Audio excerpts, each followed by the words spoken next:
everyone. Welcome to a special late night ARG Presents. I'm your good buddy, your good pal, Amigo Aaron, joined by a man that I'm midway between strangling and being bankrupt over. I give you the Brent. What did I do? Listen. You're making me hemorrhage money because of all the aspirin I've got to buy so I can get those headaches out of my head after doing these shows with you. Aaron, Brutal. do we need to talk about the fall of Amigo Aaron? The fall. I think it's time. Listen, it's never going to happen. I'm riding high. I'll never, because there's one thing about me that's different from Midway. I don't overspend. I can tell you that right now. Yes, in case you're wondering, this week we spun the wheel, we made the deal, and one of my suggestions popped up. I was so happy when we decided to go bam with the games that killed Midway, Brent, that great grand company Midway. It was a long career, but they finally got put in the ground. Do you have any pleasant thoughts of Midway, the impact they had over the years? Oh, gosh. Mortal Kombat 2 is one of my favorite games of all time. Mm-hmm. Of all time. I have so many personal memories linked to Mortal Kombat 2 through my teenage years that I made a whole show about it, and you can watch that on the channel. But yeah, Midway was, I mean, it's tough for me to separate Midway and Midway Valley. Yeah. But And you don't have to. well, I mean, it happened, yeah, but they weren't always that. Well, if you'll indulge me, I'll give you a little bit of back history so you can put your fears and alleviate all that sort of thing. Oh, all right. So educate me. I did a little Master research here Aaron. because this one's one of those ones that requires a deep dive.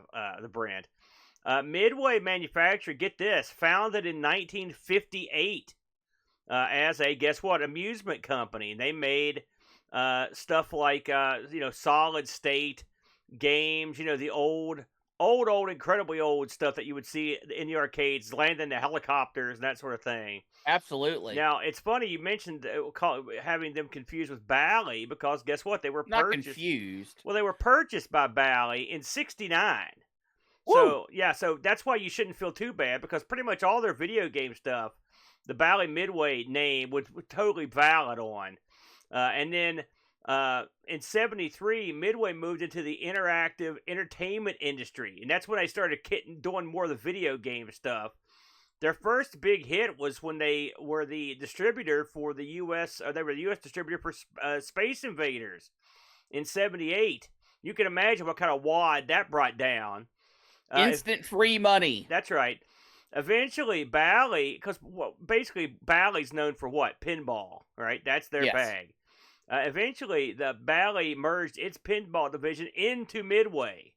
So that's what Midway's arcade division took over, basically was in charge of Bally's pinball in '82.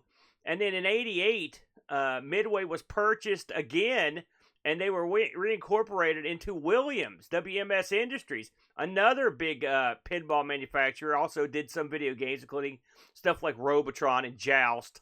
They had a lot of big titles there. And so that was pretty much when how it stayed until '98 when Williams spun off its remaining shares of Midway. And so Midway was back on its own again. And at that time, in '98, Midway was the fourth largest selling video game publisher of that time frame, around the 2000 era, right? So this all sounds pretty good because you can go back and look at the lineage of Midway games, including stuff like you had your NBA Jams, you had Rampage. Those were two of the huge games they released. Absolutely. They also owned Atari there for a while, and that was part of the deal. So they had a lot of games at their disposal. So what happened? Well, eventually Midway decided, okay, we're going to go headlong into the home market. All right, and in 2001. Midway dumped its entire arcade division. It was gone. Okay. Bad move. Well, look at the timing. I understand why, yeah. So in 2000, they really started gearing themselves up for the home market, okay? Now, think about video games in around the 2000, 2001, 2002. they had to do basically instead of doing conversions, which they've done a lot of, they were taking their special properties and turning them into bigger, more grandiose home games because there was no arcade games.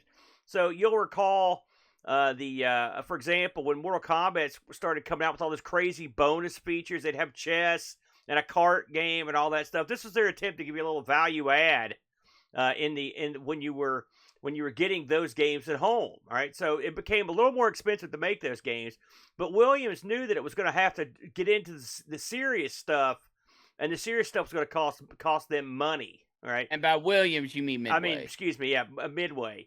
So what they started doing is they started investing. So just to kind of give you an idea of the money here we're talking about. Again, keep in mind the last year they turned a profit was 1999. Okay, in 2005 they lost $108 million. In 2006 they lost $72 million, and in 2007 they lost $78 million. All right.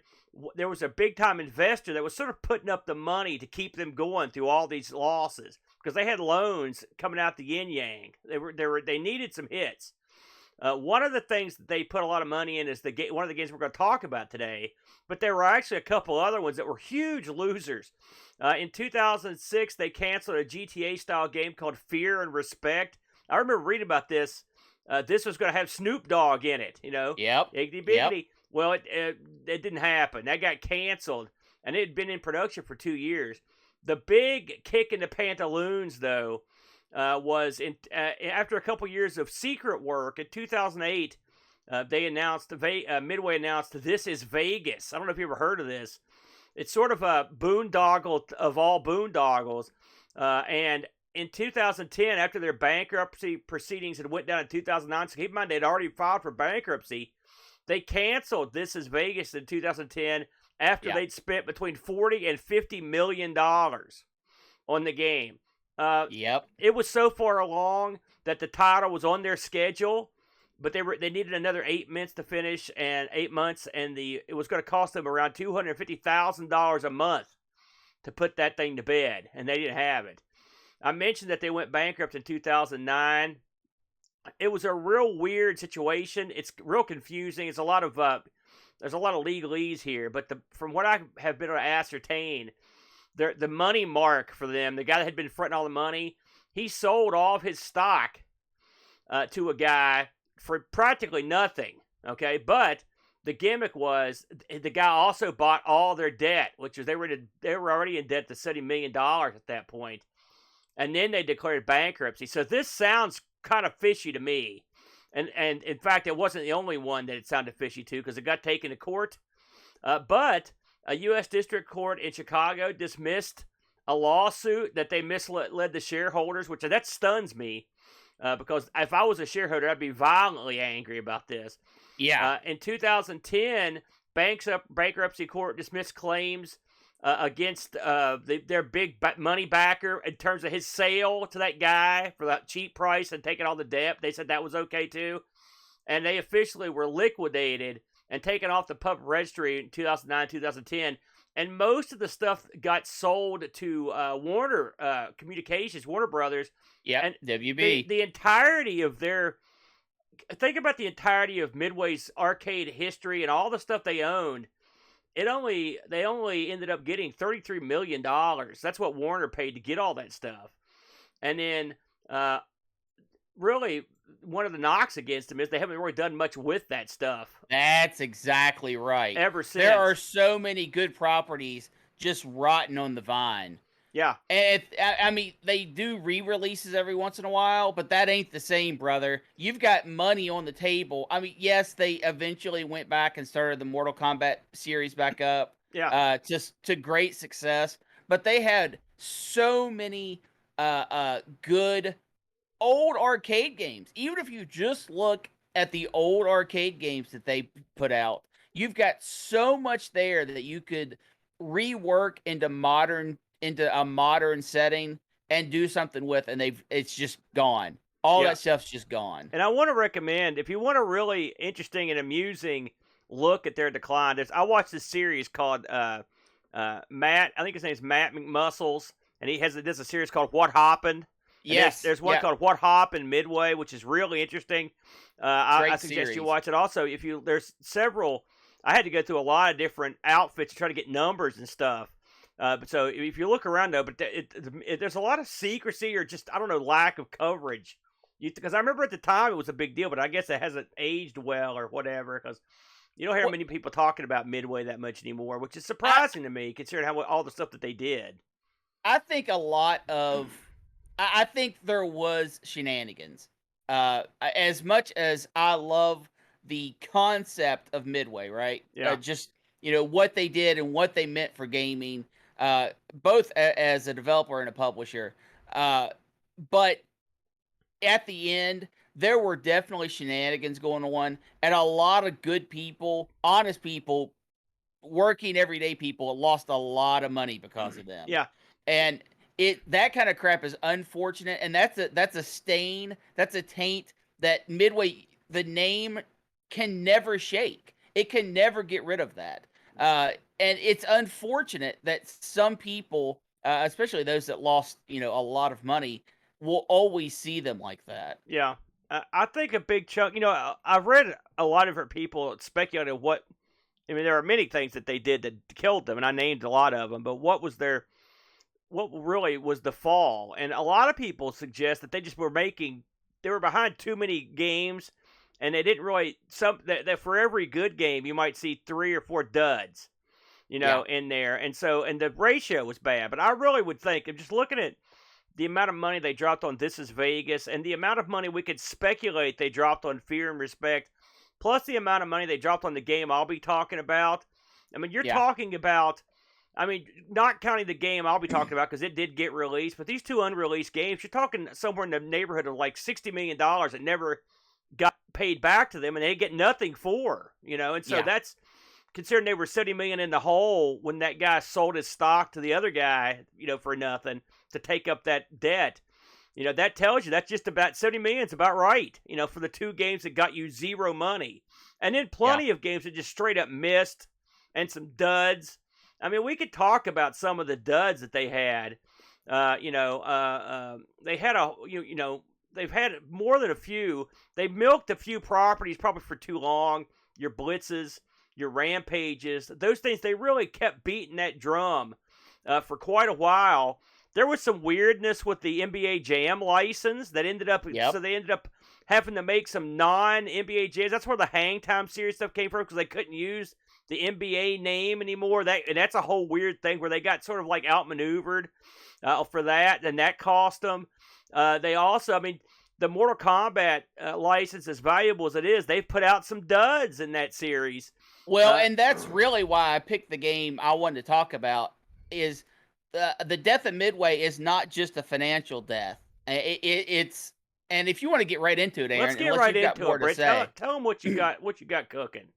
I am taking a look at Mortal Kombat Mythologies Sub-Zero, and this is where it's not all about the financials. Yes, the financials eventually is what ended the company, right? But they started tainting the brand of their huge money makers. They could have made Mortal Kombat until the end of time, and it's 100% obvious that could happen because it's still happening. They're still releasing Mortal Kombats, and they're still making tons of money. Midway's not doing it. Yeah, I was going to say they're not, but somebody is. Right. So when you look at some of the missteps, and I never fault a company, right, for trying something outside the box. And Mortal Kombat Mythologies Sub-Zero is absolutely outside the box. But when you go and you take your biggest brand, your crown jewel, and rake it through the mud, there are consequences for that. So, Aaron, let's talk a little bit about Mortal Kombat Mythology Sub-Zero. It was released on the PlayStation and Nintendo 64. I was stunned to hear that, by the way. I did not know there was an N64 version of this. I've never tried it, not one time. I'm going to have to give it a whirl. They were released in 97, at the end of 97, hitting that all-important Christmas milestone. And this is a 2D side scroller with 3D elements. It's not 2.5D, but it has things that will swing in and out of the background. Um, and you play as Sub-Zero, and it's sort of a deep dive into his history and into his storyline. Concept wise, this is a brilliant move. This is a nice idea to take one of your popular characters and try to branch them out, have it where fans can learn a little more about the character, and because a lot of people connect with Sub-Zero and like his story, the clan, his fight with Scorpion, all that things. And Sub-Zero Mythologies also brought some new characters to the table that stuck around for quite some time afterwards. The main baddie for the series was able to make it out of there. Quan Chi. You also had a couple others. Finju and Shirok made it from that series into later games. But what you did when you took this huge gamble is into a completely different type of game. Now, it's a platformer, yes, but it's still a fighting game at heart, I guess. You are Sub-Zero. You have access to some your moves eventually. Your ice balls and everything, your fatalities. In a 2D where you run up to a guy and you fight him almost karateka style, right? But they absolutely did not go far enough into the research and development on this. They did not go far enough into the playtesting on this. They pushed to hit that all important Christmas date, and I think it was a huge failure because of that. The controls in this game are abysmal. They are absolutely horrible. Just getting your character to turn around is a nightmare.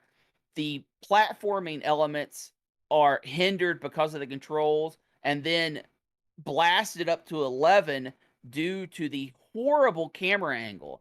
They wanted to have that Mortal Kombat fighting game feel, so you're zoomed real far into your character, but then they have obstacles that are right off screen that you can't see and you can't react to until it's too late.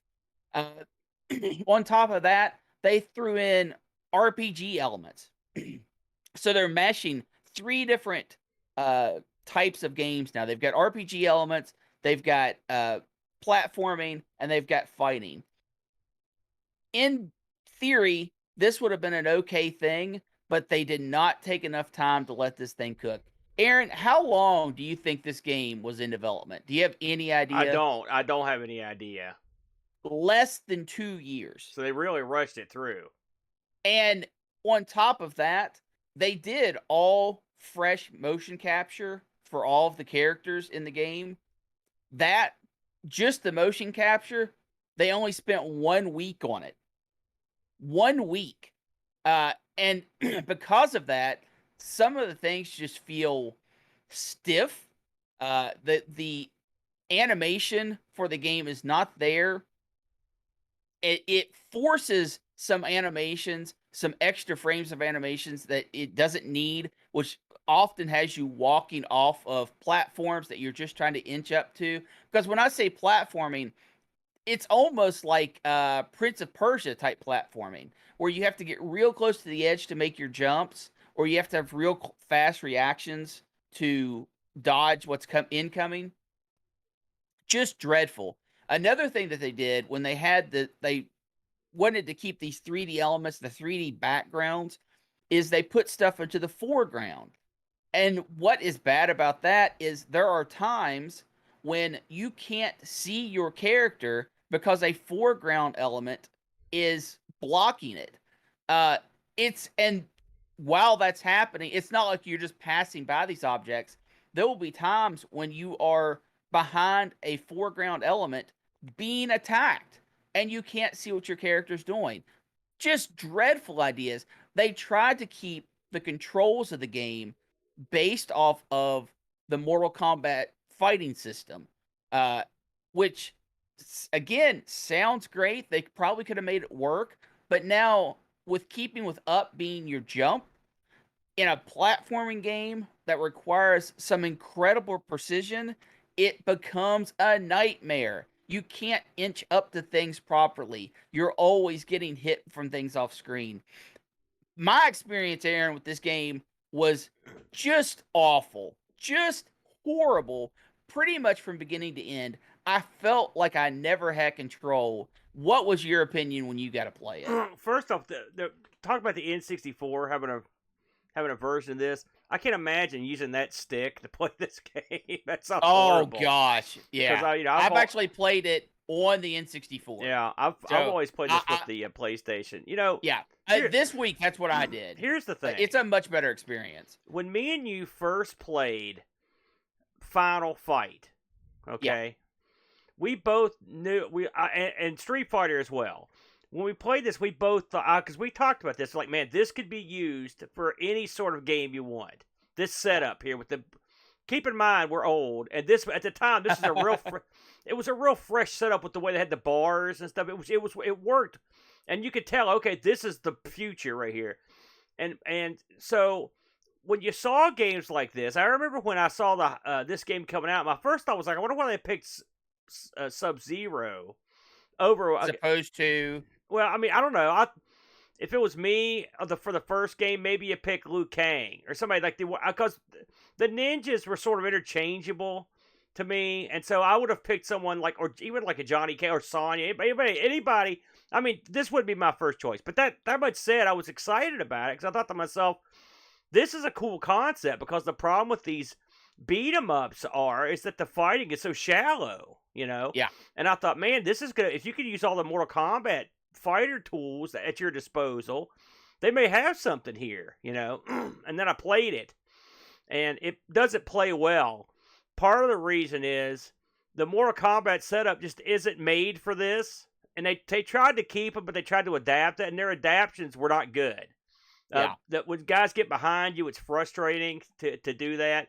The fact that they robbed you of a good chunk of the stuff you could do, I hated that. Now, I know why they did it, to give it game depth, but that's the wrong kind of depth. They should have given you all the basic moves that you had, and then let you earn some new moves that they made up for the game later on. And there is some of that to a certain degree, but I mean, at the beginning of the game, you can't hardly do nothing. It's frustrating, especially if you're an ace at Mortal Kombat. You're like, miss things.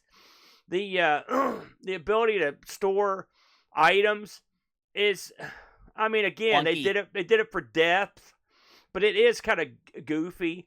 It's clunky. This game is like a scrolling.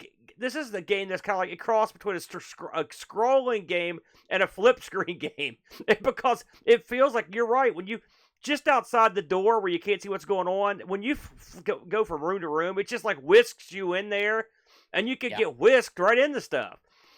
There are tons of places where you do jump of death. I hope I don't get killed, and then sometimes they screw you on that, especially that wind. Yes. The wind level is that they purposely screw you on that. And the thing is, they'd earned your trust earlier by not screwing you, so it made it worse. The funny thing about this, the backgrounds look great. Some of the enemies look really cool, but I didn't think Sub-Zero looked all that good either, if I'm honest. Well, I think I would have kept, if this, I don't know, what was Mortal Kombat 2, the game that was out before this in the arcade.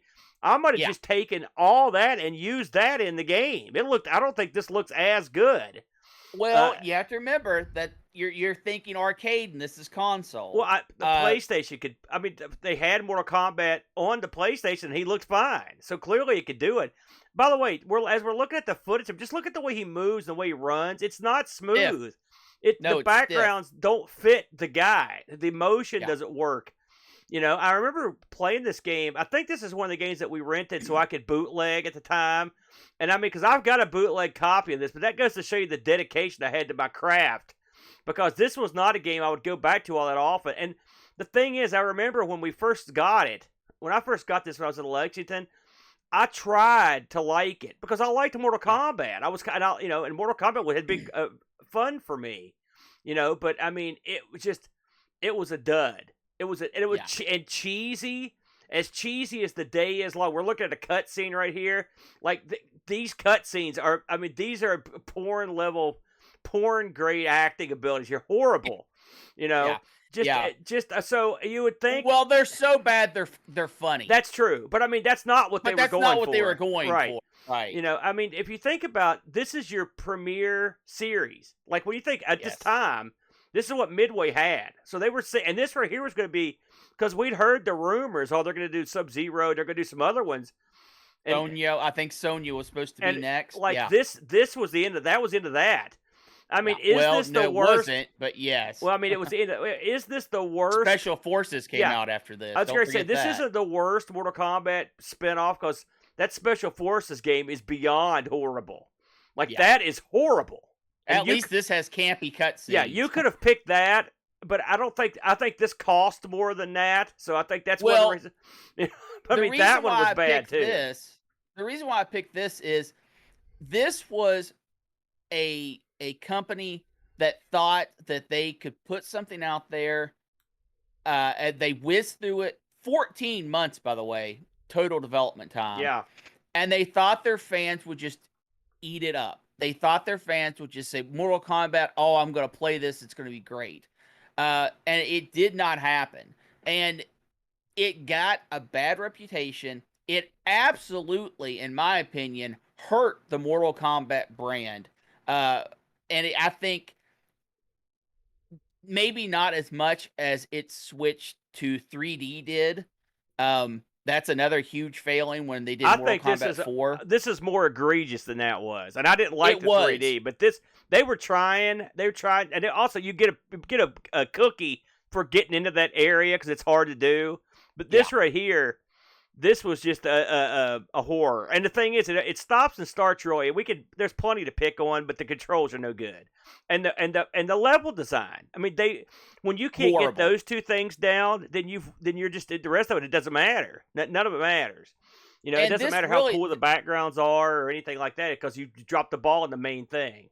Yeah, and when you hold something like this up for the world to see, it's a huge chink in your armor because where before this, to some extent, Midway could really do no wrong.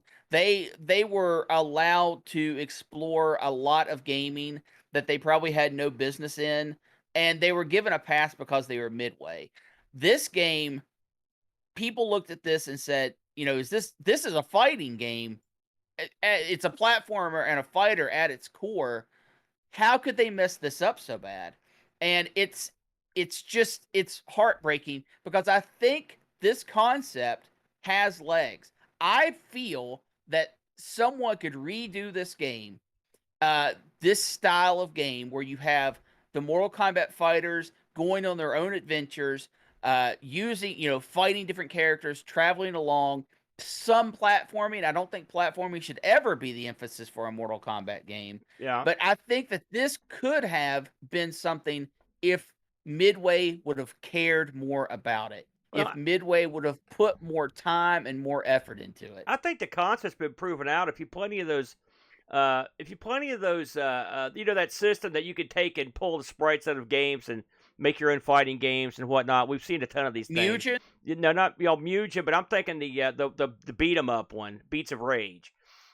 I've seen Beats of Rage levels and games that were made from like guys like this. And listen, they're not all perfect. There are plenty out there that are pretty good and that are better than this. Awesome. Yes. You know, and so can it be done? Sure.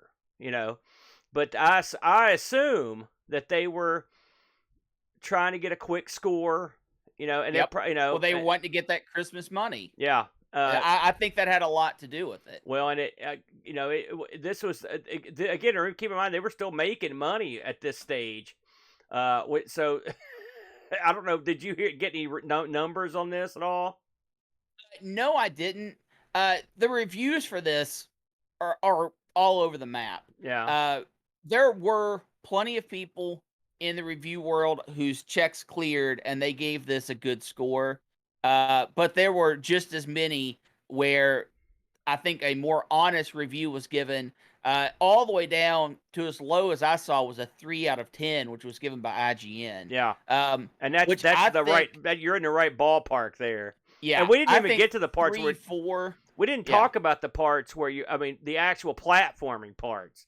The platforming is, like I said, it's you mentioned that I know you didn't mean it in a good way, but you mentioned this had a sort of a Prince of Persia feel to it. Prince of Persia, on its worst day, any of the Prince of Persia games are 100,000 times better than the platforming in this. Not all of them, but yes, of course. The platforming in this, this is almost like, reminds me of like you'd play like the Action Max or something. Like it just the backgrounds of what's happening doesn't match the gameplay. It's just really, it's janky and poor. A poor effort, I guess is what I'm saying. I do want to make one correction. Yeah. N64 magazine. Yeah. Actually gave the Nintendo 64 version of this a 9%. Okay. I believe that's the lowest. Wow. Score from a reputable source. I can't even imagine. Although I am seeing a 0.5 out of 5 here as well. Wow. So yeah. Do you think, Aaron, that this caused lasting harm to Midway? Yes, I absolutely do. When you picked this was a good choice. It crossed my mind because, and again, this game probably made money. It wouldn't surprise you if it made money. And so you're thinking to yourself, well, how? Like you said, this was people looked at this and they were like, man, they botched this Mortal Kombat game 6 ways a Sunday, and then they consider, and even if you consider it's like the next couple. Because they had, if you look at the one with Kung Lao and Liu Kang, I can't recall the name of that one. That was another one of these Mortal Kombat style games. It was much better than this. But the other one they released was also horrible. So 2 out of 3 of these were absolute garbage. And by the way, how many Mortal Kombat spin-off games do you see now? You see 0, Yeah. So I think it did. I think it did damage to the rep of the developing arm of Midway, and it did damage to the quality of what you would expect from the Mortal Kombat. So I can't fault you on this one, Brent. You can pick this up on eBay. The Nintendo 64 version I'm seeing going as low as $25, and the PlayStation version going as low as $20. When you click on the completed auctions, let me see if we have any recent completed auctions. Yeah, it looks like that's about where they're selling at. Yeah. There are some people who are trying to get a little bit more. I guess if you have all the stuff, jewel case and all that stuff, you can get as high as 35. But not good resale value on this, obviously. Yeah, very good, Brent. No reviews this week on any of these because I'm not sure people even knew that we were accepting reviews given the the nature of the show. So that's okay. I think that a good choice. I'm going to go in a slightly different direction, and this was way outside my comfort zone. But I did I had to do a lot of research this week just to figure out which game to pick, and I thought this one slid in nicely. So the game I'm going to look at is John Woo Presents Stranglehold. So cue the Ted Nugent music, the Brent. Now, I got a little backstory to make all this make sense, so if you'll indulge me here for just a minute. Absolutely. I want to get into it. So, John Woo Presents Stranglehold, developed by Midway Games and Tiger Hill Entertainment. Tiger Hill Entertainment is actually John Woo's development house. So, basically, some of the stuff like the acting and stuff, they were handled at the Tiger Hill Entertainment. It's almost like a movie. It's almost like a film studio. This game was released in 2007, September 2007 for the Xbox 360, October 29th, 2007 for the PS3, and the version I played, which was the Microsoft Windows version, came out September 18th, 2007. So all are right around the same time. Now, just so I'm going to bring everyone up to speed as to what was going on here. So first of all, this is John Woo Presents Stranglehold. Who's John Woo, you may ask? Do you know who John Woo is, Brent? Yeah, action star. He said, no, you're not right. Well, kung fu star. No, you're not right again. So John Woo is a director and screenwriter, producer. and he of action but and he's not an actor. Well, I mean, he is an yeah, actor, but he's not the main actor. right. He's known for crazy, ultra maddening fight scenes with just crap flying everywhere and just craziness going on. The gunplay, ridiculous amounts of gunplay. He had a couple big films in the States, and this is the stuff that hit when I was out of high school, and I had heard about it. The one that I heard about first was a movie called The Killer. We didn't get a lot of action down here for Hong Kong cinema at the time. I heard, I'd seen some Jackie Chan stuff, but mostly what we were getting was like, out of that area, it would be like old Bruce Lee movies and stuff. So when The Killer came out, I heard about it, but I never saw it. And then eventually a movie was released called Hard Boiled. Hard Boiled, released in ¡92, was like, this is the one that made the leap over here to the States, because I remember renting this thing when I was down in Lexington in '93, and man, it's just a crazy movie. A lot of his movies have stuff, about like standoffs with like mafia style, like triads and stuff. The kind of stuff you'd expect. Lots of kung fu and gunplay and stuff. Woo ended up, of course, once that hit, he got to come to Hollywood and make some flicks. He made Hard Target, which actually was a pretty decent flick, Broken Arrow, and then Face Off. You remember Face Off? He also did Mission Impossible 2, which sucked, but he did do it. He also did some comic book stuff. So the guy that played in Hard Boiled, the cop, and he was also in The Killer, is a guy named Chow Yun-fat. This guy's a big, crazy, like gun-toting, sort of with some martial arts guy. And like, again, a guy I never heard of until Hard Boiled came around. But Hard Boiled was, like I said, I can't stress to you enough, this made the leap, brother, to America. Yeah. And so you may ask yourself, what's this have to do with the game? Well, so get this. Someone at Midway knew a guy that knew a guy that could get in touch with John Woo. Okay, so it's someone at Midway that worked there. So they contacted Woo about possibly getting into some trouble, and he was like, "Hey, I just co-founded Tiger Hill Entertainment. Let's get into something." And so what they ended up coming up with was Stranglehold. Stranglehold is the spiritual sequel to Hard Boiled, and believe it or not, at some point this was supposed to be its own game. I mean, its own movie. In fact, scripts have been written, monies have been paid. But as of the bankruptcy of Midway, nothing's been done or said about this movie since then. Long time, yeah. We don't know if we may not ever see this again. So why do I think this was involved in the death of Midway? It's simple.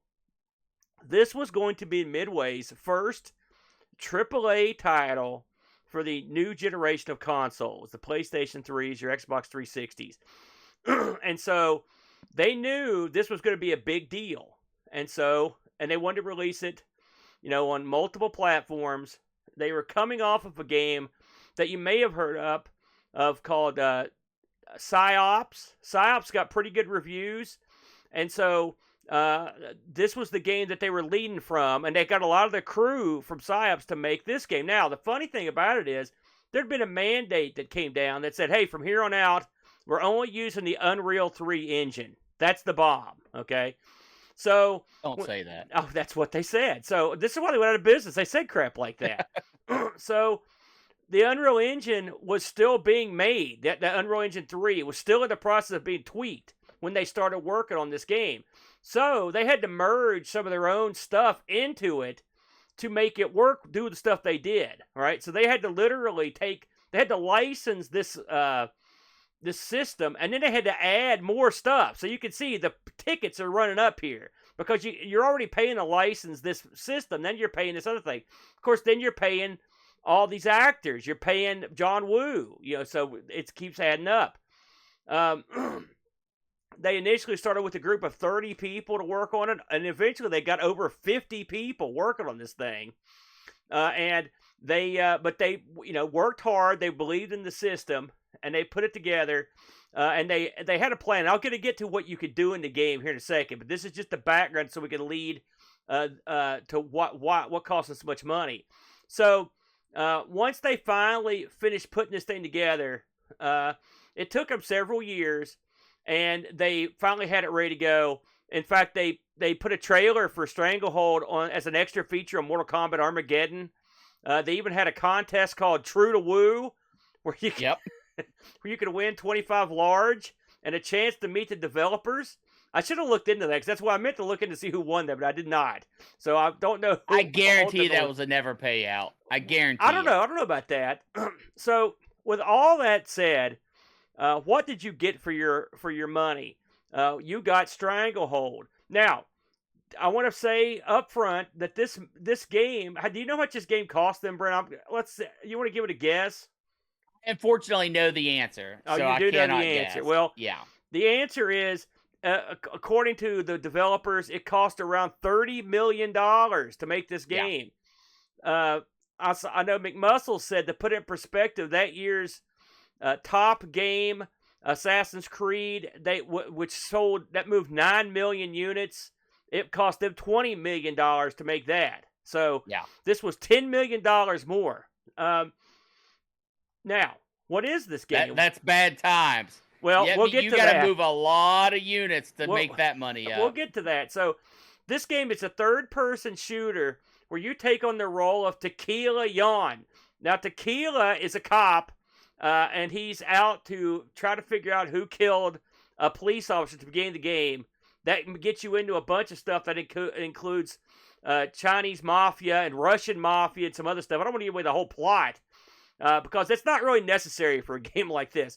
This game starts off, I think to myself, you think to yourself, you spent $30 million, what kind of and you've got a guy who makes films. So what are you going to get for this? Well, what you're going to get for this, if you watch the opening of this, is this thing is double rife with cheese. I mean, it's almost like you remember the Beastie Boys video for when they were all the cops, those generic cops? This is what this looked like. These are the most generic cops you've ever seen. And you've got the irate boss who tells Tequila not to do something. He does it anyway. He just scoffs at the boss. He calls his other officers cowards, So it's cliche mania. Oh, it is. It is. Every cutscene, you're just like, are you kidding me? I kept waiting for the boss to go, Mendoza! But once you get past the long, incredibly long entrance, it's time for Tequila to go investigate what killed the cop. So that leads you to a downtown market. And, of course, this game, the reason this game exists is so they can have you play Tequila and jump around and just go absolutely bonkers. This game has something in it called Tequila Time. You may have recognized Tequila Time because it's a mode where everything slows down and it allows you to aim and shoot a bunch while you're in the middle of a long second or two. It's very reminiscent of the action in Max Payne. Now, here's the funny thing about this. So everyone thinks they see this, they're like, man, this is just like Max Payne. You're right, except for one thing. The people that made Max Payne freely admit that they got the idea for bullet time from Hard Boiled. So technically, John Woo is ripping off the guys that ripped him off initially. So I'm going to call it a square deal in the bullet time. But that's what this has got. But when was this game was released in 2007, which means the Matrix was already a thing by that point. Well, yeah, right? But the Matrix also ripped off. They've also admitted to rip it off. Listen, everyone ripped off these movies, okay? All these action scenes. Remember in the Matrix? Okay, that's fair then. Remember in the Matrix where Neo's running through that lobby and those tiles are getting blown off the wall? So that's straight out of Hard Boiled. I mean, all that crap. Yeah. So it is. They add some added like this thing. It's like, how much weird crap can we cram in here? And they did a lot. So aside from bullet time, you've also got this gimmick where you can take aim at a guy, right? If you hold down a button, and you could have real precise aim, but you can also dodge the other guy's shots in real time. So everything kind of slows down. They're basically quick time events. It's things that the game sets up. Yeah, it's real cool. I actually like that. They also there's a thing where often in Hard Boiled and The Killer, there's a thing where people will have these like standoffs. It happens all the time too. And like, if you ever saw any of the movies like Desperado and stuff like that happens all the time. And where these guys are in like a Mexican standoff. This has a mini game for that. And yeah, that's what I was talking about. So, no, I'm not even talking about that, because I'm talking about the thing where you actually aim your bullet, and it has bullet view. But this is the standoff thing is something else. So you've got that. Something else you can do in this that's neat is that as you go through this, like, everything on these levels is destructive. I mean, everything. So every time you go down through stuff, you're knocking over tables, and your guy can do stuff like slide across tables like Duke Boy style. He can go up and he can go down railings. He's got all kinds of cool moves, all the while shooting. He also has a gimmick where if you like, this game rewards you for style on your killings. So, for example, if you could shoot a guy, that's great. But if you could shoot a sign that make it fall on the guy, the game gives you like a little stripe, and you can cash these things in to get like health and stuff, which is really good. There's so much sliding and nonsense in this game that it's ludicrous. Like, you would never fight like. I mean, it's just like if the Duke Boys just slid back and forth across the General Lee with a gun. That's what it reminded me of. Just sliding everywhere. And of course, one of the neat things about this game is they developed this technology to where all the bad guys are different because they interchange all kinds of arms and legs and clothes, and so you see all sorts, and they come out in parades of guys. It's almost like Gauntlet, where guys come out of like a spawn point. Well, it's not that bad. It's exactly like that. They have spawn points, and if you stand right beside one, you can pile bodies up to the ceiling. But there's only ever 4 guys on the screen at one time. Oh, no. There's way more than that. I don't know how far you got, but there's tons more than 4. I know how far I got. There's probably 30 guys on the screen at once. No, there's not. Yeah, there are. There's never 30. You go there and look. There's never. I know why I know that, but go right ahead. Once you go down the line of these levels, and you're going through, like, you're going in and out of buildings, you're going in and out of, like, streets, fences. There's usually areas that you can't get past until you kill all the guys. It's one of those games. So, like, you can't just, like, there's no sneaking past the guys in this. You're killing every guy. And in fact, you could get to places where you're like, why can't I do anything? Well, you left the guy alive. You got to go kill him. Allegedly, according to the people that I read that worked on the game, you can shoot a guy, and if it's not fatal, they'll come back and try to get you, even if they can't get up. They'll drag themselves around until they run out of blood, allegedly. Yeah. So I don't know. I can't prove that. I've seen that. I've seen them drag themselves around and try to get up, but I've never seen one just die because he ran out of blood. I guess I could. What'd you do? Sit around waiting?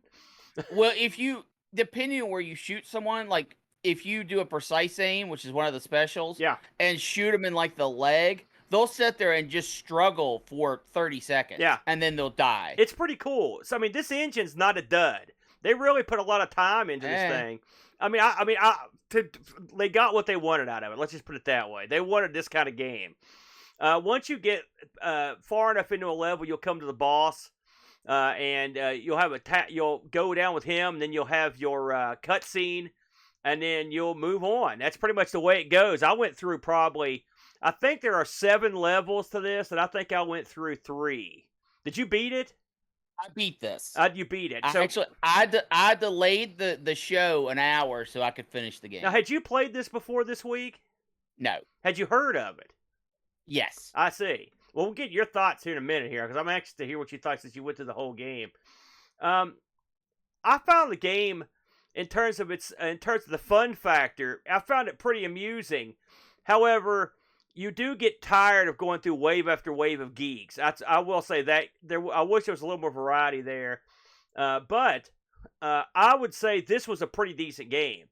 And the funny thing is, when this got released, and by the way, Midway had a few demands, okay, from the uppity ups. And one of the main demands was this had to have multiplayer, because every game had to have multiplayer. It was the multiplayer era. Yeah. And no, I didn't try the multiplayer. But everything I've heard, you can't play it anymore. Yeah, I've always heard that the multiplayer was double butt, no good. So your mileage may vary on that, but since we probably won't ever know because we can't really play the multiplayer on it. So, how did this do with the people that matter, the critics? Pretty well. I mean, if you look through the list here, I'm not gonna go through all these guys, but you're looking like IGN gave it an 81, which is a pretty good score. GameSpot 70. It got a lot of 80s, everything from the high 80s. Down into the 70s. Really only one outfit destroyed it. But it had pretty good reviews. It was also, get this, Brent. I thought this was interesting. Of course, this came out in 2007. Stranglehold was the first PC game to ever ship on 2 DVDs. It took up a whopping 15 gigs of hard drive space. I wish games took up that little now. Yeah. Because it contains so much more. So you may think to yourself, well, that sounds pretty good. It got good reviews, whatever. Well, it sold around 1 million units. It shipped, and it was the upper crusts had aimed for a minimum sale for them to get their money back of 1.5 million units. So they didn't make it. So this was a money loser, right? Despite the fact that it got pretty good reviews, and it's not a bad game at all, actually, all things considered. So why did it make this list? Easy. This was the first big-time game they made, and this was the mistake they would repeat through the rest of the games that they made. I will say one thing they've got that Stranglehold did do that the other games is it shipped. At least they spent $30 million on something that made it to market, where they could get a little bit of money back. But this was their first tentative step into AAA titles, the expensive and possibly lucrative market, and it was a huge failure. And it set the stage for their many other failures. You got to think, when this game went into production, it was right after that last 1999 where they made money. So throughout the entirety of the production of this game, including its release, they were losing money from that moment forward. Now, I'm not saying it's this game's fault, but I'm sure that dropping $30 million on a game at that time for a company that was already in the red, not a good look. And well, one can assume that this game cost them. They lost $10 million. Sure, I would say you're right. As an added bonus, this also made the dreaded German index, because it was too violent, and so they had to release a non as violent game. The funny thing about this game is I wouldn't call it exceptionally violent. I mean, it's not like yes, it is. It's not like, by today's standards, I don't think it's a big deal. Oh, no, not by today's standards, no. Yeah, and so, and lots of these people getting shot. It's not like you're going over and, splattering their face all over the ground or anything. So, having played this all the way through, Brent, and for the first time, what did you think about this thing? Well, real quick, I want to talk about the highs. Okay. The game compelled me. It sunk its hooks in long enough for me to want to finish the game, and it took about 6 hours. Yeah, that's what I'd heard it would take. It's not a long game. What difficulty did you play it on? I played it on normal. Yeah. I didn't play it on easy. I didn't play it on hard. I played it on normal. All right. The game is not difficult.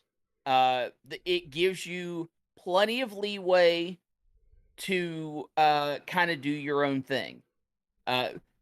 Let's be clear of what this game is, though. This game is not a shooter. This game is a shooting gallery where you are expected to make your own fun. What I mean by that is you are never, for the most part, and I'll get into the exceptions, you are never put into a situation where you have to be better than the competition you're up against. The game has one trick, and it's waves and waves of enemies.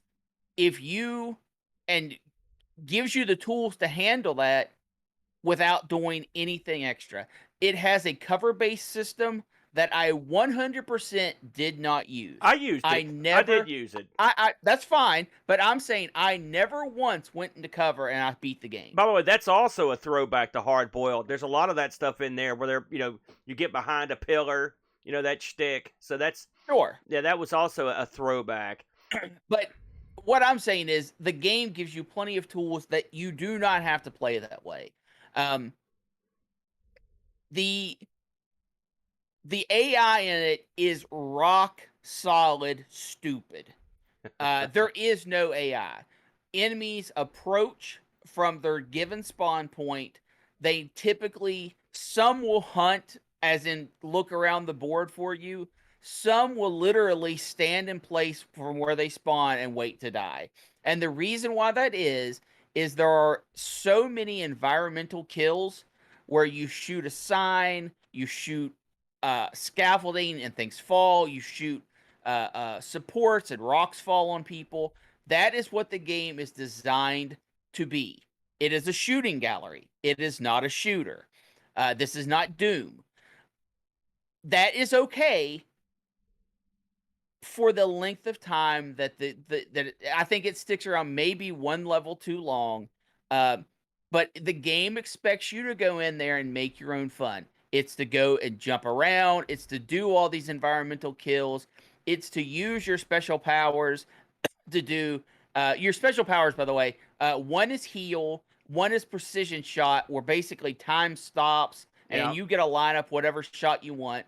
And the enemies do react differently depending on where you shoot them: groin, leg, arm, head, whatever. You know what? You know what? Just to pop in for a second, because you've said something that got me thinking. Two things. One, this reminds me a lot of that game that was out where you're the guys trapped in the mall with all the zombies. Remember that? That was a very. This game reminds me a lot of that, because that's another game where you sort of like, they're just going to send the zombies. You go in and get the ball bats or the shopping carts. You know what I'm saying? And just run over them. So sure. And then secondly, and I'm dying, I can't remember the name of that game. And also, something else that occurred to me when I was playing this is like, if you took Dead Rising, thank you guys, if you took this game and like, I thought to myself, the polar opposite of this game, and I had this feeling a couple times, would be Mirror's Edge, because that's a game where you go through the whole game and try not to shoot anyone. You know, or shoot as few times as you can, and it's got this all this precision jumping and stuff. In this game, you shoot everyone as fast as you can, and you just jump around like an idiot. So it's like it's like the mirror of Mirror's Edge. But I don't agree with that. The mirror image of this game is like the new style Doom, where you have to flow. I mean, the enemies are smart. You have to use certain weapons on certain enemies to get the health regens and stuff. Mirror's Edge is a platformer. Well, you know what I mean. I'm just saying. I'm talking the violence, and also Mirror's Edge is real clean and pretty. This is real gritty, and it's continual wave after wave of violence. You're dead on. Right. You said you have to make your own game. Let me continue. Yeah. You had your chance. Oh, go ahead. The third power up you get is where you can shoot your guns as fast as you can pull the trigger, or just hold the trigger down and you'll shoot automatically, and it doesn't use ammo. You become indestructible, and you can just rampage through sections. And the fourth special power that you get is John Woo time, where you just spin around in a circle, and anyone who is on the screen, you automatically shoot and kill. Death It's Blossom. not that you're aiming. It's sort of a Death Blossom. You just spin around and then everyone dies. That is how I know there is never more than 4. Occasionally, when you kind of break the game a little bit, there will be 5 guys on the screen at the same time, because I've never shot more than 4 during that period of time. Now, they continue to come out. You might fight 60 enemies in a section before it allows you to move on, but there's never more than 4 on the screen at the same time. So, is this fun? Yeah, it is. It's fun to jump around like an idiot. You feel superior through 90% of the game. Yeah. You feel like you cannot lose. You don't regen your health. You have to manually grab health packs, which is fine. They give you plenty of them, or use your special power to do it. That is also a thing. Yeah, there were lots of health. The quick time events, the standoffs where you're surrounded by people, it's cute. They overuse it at the end of the game. You might do 1 per level, and then at the end of the game, you end up doing like 4 almost in a row, and it's kind of annoying. It's cute, but it's nothing. It's nothing. It's not. It doesn't make the game. I thought it was fun though. It's okay, but you get tired of it. You do. The levels are linear. You are pushed through the levels, and now we're starting to get into the bad stuff. You are pushed through the levels. You go into one section. You kill a bunch of people. Eventually, the last wave will come out, and the wave will come out of the door that you need to go through. You kill them, and then you proceed through the level. There are no branching paths. There are sometimes the level might be a little free form. You might not have to do something in the exact order that is required, but they're all linear. That's a huge drawback in a game like this because it kills its replayability. The devastating part of this game, though, is its repetitiveness. While it's fun to go into these new environments, get new toys to play with, new things to drop on people, it never branches out enough to keep your interest. I had a lot of fun through 3/4 of this game, and then the last fourth of the game, I just wanted it to end because they weren't doing anything new. The only exception to this is there is a helicopter turret battle where you just fly around in a helicopter and you get to shoot things, and you're basically shooting at exploding barrels. It's a distraction that goes on too long because it's not a whole lot of fun. And then there is one boss fight in this game where it completely shatters everything that's going on. You go into a bad guy's penthouse, and he has laser trip mines everywhere, and you have to follow the sequence of events. You can't just shoot him and kill him like all the other bosses. You have to just do a little bit of his health, and then he's to a new section. And it's the only part where you have to have precision controls, or you hit a trip mine and it blows up. Okay. It was the longest I stayed on the board. It was the most annoying, absolute crap boss fight that almost completely ruined the game for me. Outside of that boss, I had a decent time all the way through. Now, here's the really bad stuff. I bought this for PC off of Good Old Games. There are no controller layouts for the game. You cannot play this game with a controller. This game was made for a controller. This game was not meant to be played with mouse and keyboard. I disagree. This was meant to be played with no. There is no disagree. I played it with a mouse and a keyboard. I liked it. I thought it worked fine. I'm not saying you couldn't. I'm saying it was made to be played with a PlayStation stick or a 360 stick. Not on the There's PC. No denying it. No, there was. It is mind-boggling to me that this did not release with controller support on PC. I ended up having to download a controller mapping program to play the game comfortably because it was so stupid with mouse and keyboard. I would have just played it with mouse and keyboard. It works fine. That's a BRENT thing. No, it's not. Nah, I guarantee that more. I had a good time with it, and I had no problem. You're an idiot. Second thing. So that's that. He's now just being nasty. Shut up. The second thing, the graphics on this are fine, but the environments are so drab. It's always grays and browns. Occasionally you get a red. Every single place that you go are these horrible color palettes. They could have done so much with the environment in this game that fell completely flat. But that's the subject matter. It's gritty. No. It's gritty city level fighting. That's so no. Well, that's the way the movies were, though. They was always like that. You did not have to use this color palette. It's overused, and it makes the game look worse than it actually is. I disagree with that, too. Thing number 3, you get your special powers too slow, and you don't have enough of them. If this game is a shooting gallery, and hopefully you could at least agree with me with that, this game is a shooting gallery. Well, I mean, I don't know what that... I know what you mean, but I mean, it's just like a lot of other games. Just you're going to shoot No, stuff. It's not. There is no AI. There is no outsmarting your opponent. Your opponent stands there. They might as well be turrets. They stand there. They shoot at you. You just walk around them. It's a shooting gallery. it didn't have to be that way. They did not have to destroy the gameplay as much as they did. They could have had the same effect by putting in decent AI. There is no AI for this game. So, overall, do I recommend it? Yes, I do.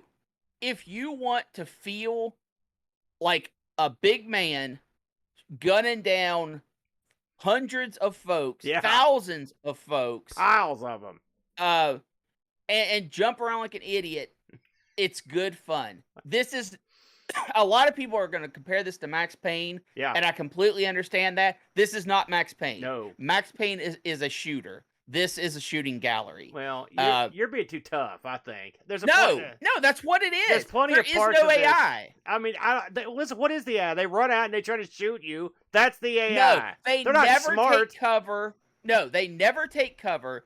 The spawns in this are ridiculous. Yeah. They are absolutely ridiculous. They make up for their stupidity in numbers. Well, and by being cheap. You will go down a hallway, there will be no doors, and you will still have people spawn behind you. That kind of crap is garbage. I hate it. I hate that kind of crap. You know, you also got to put yourself in the context of when this was made. You know, that a lot of that stuff got ironed out. This was I didn't think. No, this is way past that. Well, this was released in like what? 2007? Yeah. 2007. That stuff was ironed out by then. Yeah, I'm just saying. I think Listen, I'm not saying don't go play the game. This is a solid 7, okay? Yeah. Solid 7. And you're going to have fun. Go to Good Old Games, pay $10, get it on PC, and then get something to map the mouse controls to a controller. No, don't worry about that. That's not a problem. The recommended software I would use is called Mini Micro. It's super good for that. I can't figure out what your problem with the mouse and keyboard is. It worked fine for me. This is the not aiming a mouse was great. I mean, it's perfect for a mouse. You can have precise aiming. No, it's not. No, because there's too many times. I like every game like this needs to be mouse and keyboard. No joystick. That's for geeks. Anyway, I want precision. Precision. That's what you get with the mouse and keyboard. Don't listen to Brent. You don't need to go download some third-party crap. It's good to go. You need to download a third-party crap because the game doesn't have it. I don't agree with you on that. The very last complaint I have about this game keep them coming. You automatically jump over tables. Yes, you definitely do that. Or on the carts or downstairs. No, and you will do this so often in some levels. Some levels it's not so bad, but there are tables everywhere that you feel like you don't have control of your guy. The first level is a good example where they're everywhere. Yes. So, here's my cutoff in review. Is the game fine? Yes. Okay? It's a 7 out of 10 game. Would I have paid $60 for this game? I would have drove to Midway and stomped on someone. $10, absolutely a doable price. I had fun. I played through the entire game, so obviously I had some amount of fun, right? Just understand what you're getting into. The game is going to require you to make your own fun and jump around and do the fancy kills and stuff. You're not going to be challenged in any way otherwise. You spent more time talking about my game than you did yours. This was more. There was more game here to enjoy because at least this game, the controls, right? Once you get them set up the way you like them, function for the game. Unlike Sub-Zero, where I wanted to pull my hair out every time I walked through a screen transition or tried to make a jump because the controls were so bad it was undoable. So that's the big difference. I'm not going to fight you there. Listen, Brent's obviously hasn't seen any of the Hong Kong cinema this is based on, but this fits the bill in terms of the way it looks, the subject matter, as dopey as it is. Yes, it's not rainbows and sunshine out there, but this is some deep, dank underworld crepo in the back. It's not deep. Back alleys of Scumtown. You're knocking out geeks It's fine. Most of what you said was sort of true, except for the control issue, the tables thing. But there are moments in the game where you'll just laugh at the ludicrousness of it. I mean, like, he's not wrong. There's areas where you have like maybe 12 tables set up, and they've got food on them, and you're guys sliding through them. Food's flying everywhere. The engine they put together here is awesome. I will say that because you're just laying mass carnage, and it is just like the films. Just crap flying everywhere, ragdoll physics to beat the band, which is all, I'm a fan.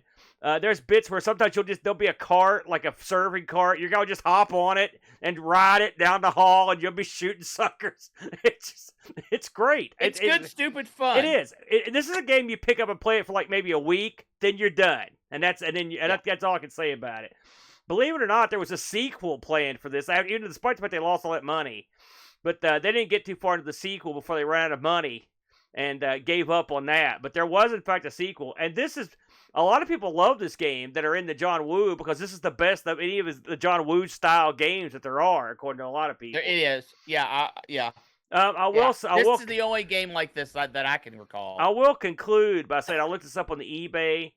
By the way, someone asked if you can still play this in Windows. Absolutely, you can. You can play it with no problem. It played great, actually. You can turn everything up. Yeah. Go get it on GOG. That's how I played it. Yeah. $10. It's I think my download was like 12 gigs. Yeah. And it's good to go. Yeah, it installs at 15 gigs. The PlayStation version of this, you can get it complete in box for $15. Xbox 360, I saw it going for $7 to $12. And if you want to get the Windows version, which I don't know, I think I'd probably buy it online before I'd buy the disc. That's $10. And like you said, you could get it from Good Old Games for $10 right now. So let's take this thing to the house, but in terms of the death of Midway, do you have any thoughts on the company that and how it went down before they finally ultimately bit the bullet? They dropped a lot of good games over the cliff there at Warner Brothers. It is sort of a tragedy to see a company with the lineage of Midway go down so horribly. Yes. At least their wounds were self-inflicted. Because so many of these companies just get gobbled up and then melded into other things and kind of fade into obscurity. Midway went out on their own terms by wasting lots and lots of money. Well, they went on the bank's terms, Brent, if you want the truth. Midway was not good at spending, all right? They spent too much money. They were great at spending. Well, they weren't spending thoughtfully. However, if you're sort of like Midway, you make bad decisions occasionally with the old pocketbook, allow me to enlighten you and take you down a path of joyous expenditure. And that's with our buddy Frank at RetroRewind.ca. If you have in your possession a Commodore 64, a C128, perhaps you have several Amigas. Maybe you're like David Z. You got a house full of these things. Or like Chris or one of these guys. Or 10 Mark, like 30 Amigas are sitting around. You don't have time to be bothered with the upkeep and maintenance on these bad boys. That's why you go to a fellow like Frank at RetroRewind.ca. He'll take care of you. Do you need something recapped, batteries clipped? You need things to be just checked out to see what's going on? Maybe your joystick stopped working. Maybe your mouse is acting weird. Could be one of those pesky custom chips going south on you, brother. That's where a guy like Frank comes in. Frank has literally decades of experience in troubleshooting at the highest conceivable level of the field. If you send him something, you can be darn sure you know he's going to have a look at it and give you the straight scoop, brother, to tell you what's wrong with that bad boy. On top of everything else. And he's not going to put you in a stranglehold, Aaron. If you've got questions, when you send in your stuff, he's going to let you know and be a friend to you the whole way. Uh-huh.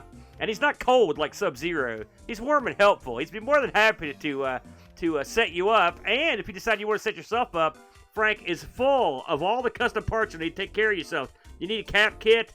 You need some sort of SD card solutions for, say, your Coco. Do you need an accelerator for, say, your Amiga 600? He's got all that and more. Please, don't just take my word for it or the Brent. Check him out at RetroRewind.ca. That's Frank at RetroRewind.ca. the man with the plan for all your Commodore and Coco needs. Now, Brent, it's on to our needs. And what we need is a new piece for the wheel.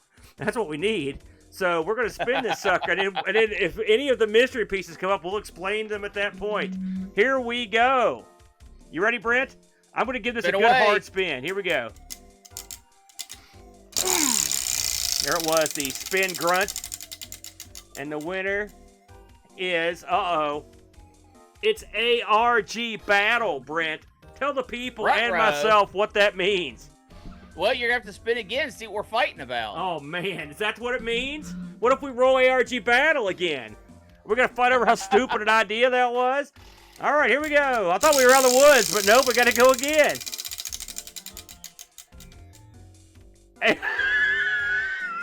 One more time, ARG Aaron. Battle comes up again. You're an idiot. Try not to fail this time. If it comes up again, I'm leaving town. Okay, Neo Geo. Thank you, sweet lord. We're going to be battling. So what's the battle then, Brent? What are we going to battle about with the Neo Geo? Aaron, this is my challenge to you. Okay. I am going to pick... You can see him making it up on the fly. Go ahead. We're listening. I am going to pick a first-generation Neo Geo game. Something released within the first year of its life.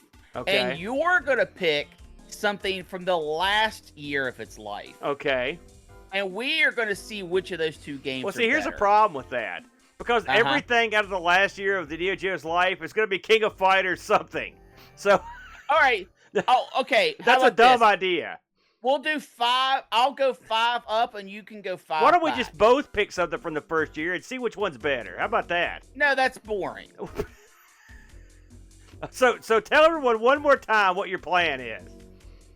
You are going to pick something from the back end of the Neo Geo library. Okay. We won't put year restrictions on it. That's we'll fine. just say the back end of the Neo Geo library. Right. And I'm going to pick something from the front end of the Neo Geo library. And we're going to compare those two games to see which one was better. Did Neo Geo lose their way towards the end of their ends of their life, even though they're technically sort of still going? Or did they peak early? And we're going to see which game comes out on top. Oh man, these battles are always they're a battle. You know, I'm not gonna. Usually when we do a battle, I kind of come in with the velvet glove. I try to meet you halfway, but this time I'm going to come in with the Taipei death glove on. Me with syrup and broken glass wrapped around my fist as I pummel you repeatedly with my selection this week. So prepare for a beating. I didn't think you liked to be sticky. Well, I do very much so, actually. So, with all that said, one little item I want to throw out there before we take it to the house here, Brent. And I just want to mention that we are less than 4 weeks away from the International Computer Club. That's October 1st, 2022 at 6 p.m. Eastern Standard Time. It's going to go down, Brent. Luminaries from all over the place are going to get together. They're going to meet online, and they're going to discuss what they're up to, various projects. They're going to give demonstrations, show videos. It's always a good time at the International Computer Club, and we would love for you, the gentle listener and viewer, to hop in and have a nice evening with us. If you'd like to demonstrate something or talk about something, it's simple. Just sign up at the sign-up sheet that's in the ICC section of our Discord. Even if you're not on our Discord, if you're, say, someone that has a product to sell, or just someone who's not a member of the Discord, hey, we're not closing you out. If you're interested in being added to the list, send me an email at argpresents@mail.com, and I will set you up good and proper. And, of course, all this is going to be viewable on Twitch, Brent. It should be a lot of fun. That's October 1st, 2022 at 6 p.m.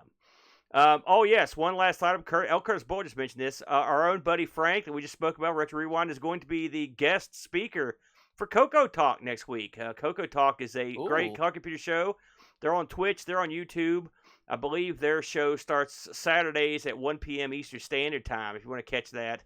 And Frank is an excellent guest. A lot of people don't realize, but Frank has a long history of being on TV, including the old Tech TV and stuff back in the day. It shows you how long he's been around.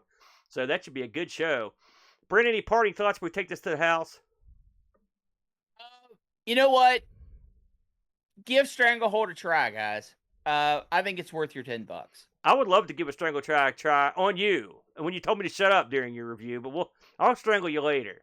Until then, everybody, have a good week. We will see you at our usual time, Sunday at 10 a.m. Eastern Standard Time.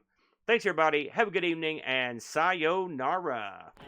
Thanks for joining us today. We really hope you enjoyed the show. A special thank you to Duncan Styles for our vector-style graphics and BarkBit for our amazing music. Would you like to help keep ARG spinning? You can do so at patreon.com/ARG Presents, just like these fine folks. Drarlet 17, Laron Garut, Templar Mar, Z9K9, Jerry Dennington, John Dykeman, Retroology, Air Shack, Texas Foosballer, Sundown, O-Rom, Super Tech Boy, David Terrence, Mr. B, Roushi, Graham W. Vetke, Dave Velociraptor, Bernhardt Lucas, Steve Rasmussen, Anthony Jarvis, Bitterblitter, Pajako 6502, Kevin Bean, Andy Jones, Andy Craig, Rob Black O'Hara, Jason Warnes, Mitsuyama, Chris Foles, Frodo Idell, The Slow Norris, Terry Howard, Olaf Hope, and Rolo. They all have access to our Discord channel, their name called out in the credits, and visualized in the ending scene. Have an idea for a wheel piece? You can send it to us at argpresents@mail.com.